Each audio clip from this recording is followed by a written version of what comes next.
بسم اللہ الرحمن الرحیم۔ السلام علیکم ورحمۃ اللہ۔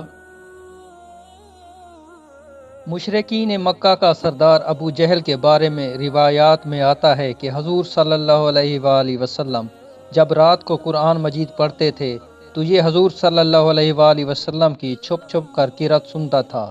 اسی طرح ابو سفیان مسلمان ہونے سے قبل اور اخنس بن شریک بھی چھپ چھپ کر قرآن سنتے تھے، ایک دوسرے کو خبر نہ تھی۔ صبح تک تینوں چھپ چھپ کر حضور صلی اللہ علیہ وآلہ وسلم سے قرآن مجید سنتے تھے۔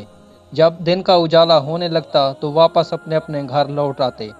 ایک دفعہ ایسا ہوا کہ تینوں رات کو قرآن سننے نکلے اور واپسی میں ایک جگہ تینوں کی ملاقات ہو گئی۔ ہر ایک نے ایک دوسرے سے کہا کہ تم کیسے آئے تھے؟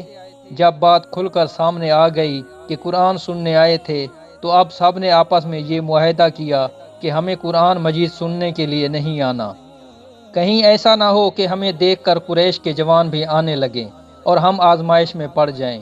جب دوسری رات آئی تو ہر ایک نے یہی گمان اور خیال کیا کہ وہ دونوں تو نہیں آئیں گے، چلو میں ہی قرآن سن لوں۔ غرض یہ کہ واپسی میں صبح کے قریب پھر اسی جگہ تینوں کی ملاقات ہو گئی۔ معاہدہ کی خلاف ورزی کرنے پر ایک دوسرے کو ملامت کرنے لگے۔ بالآخر دوبارہ عہد کیا گیا کہ قرآن سننے اب نہیں جائیں گے۔ سبحان اللہ! قرآن سننا اور وہ بھی سرکار دو عالم صلی اللہ علیہ وآلہ وسلم کی زبان مبارک سے، بھلا ان کو کب سونے دیتا تھا؟ اسی وجہ سے ان کی نیندیں بھی ختم ہو چکی تھی، اور جب تیسری مرتبہ رات آئی تو پھر یہ تینوں یہی خیال کرتے ہوئے کہ حضور صلی اللہ علیہ وآلہ وسلم کی مجلس مبارک میں پہنچے اور قرآن سنا اور واپسی میں پھر ملاقات ہو گئی۔ اب تو ایک دوسرے کے منہ کی طرف تکتے رہے اور آخر صبح کو پھر معاہدہ کر لیا کہ آئندہ سے تو ہرگز سننے نہیں جائیں گے۔ اب اخنس بن شریک ابو سفیان کے پاس آیا اور کہنے لگا، اے ابو حنظلہ، تمہاری کیا رائے ہے؟ تم نے محمد صلی اللہ علیہ وآلہ وسلم سے جو قرآن سنا ہے، تم اس کے بارے میں کیا کہتے ہو؟ ابو سفیان کہنے لگا، اے ابو سلبہ، خدا کی قسم، جو باتیں میں نے سنی ہیں ان کو خوب پہچانتا ہوں، لیکن بعض ایسی باتیں ہیں جن کا مقصد اور معنی نہیں سمجھ سکا۔ تو اخنس نے کہا، ابو سفیان، خدا کی قسم میری بھی یہی حالت ہے۔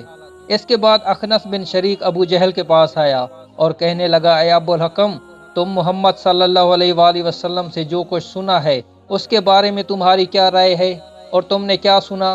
تو ابو جہل نے کہا کہ ہم اور بنو عبد مناف مکاف کا شرف کے حاصل کرنے میں ہمیشہ دست و گریبان رہے ہیں۔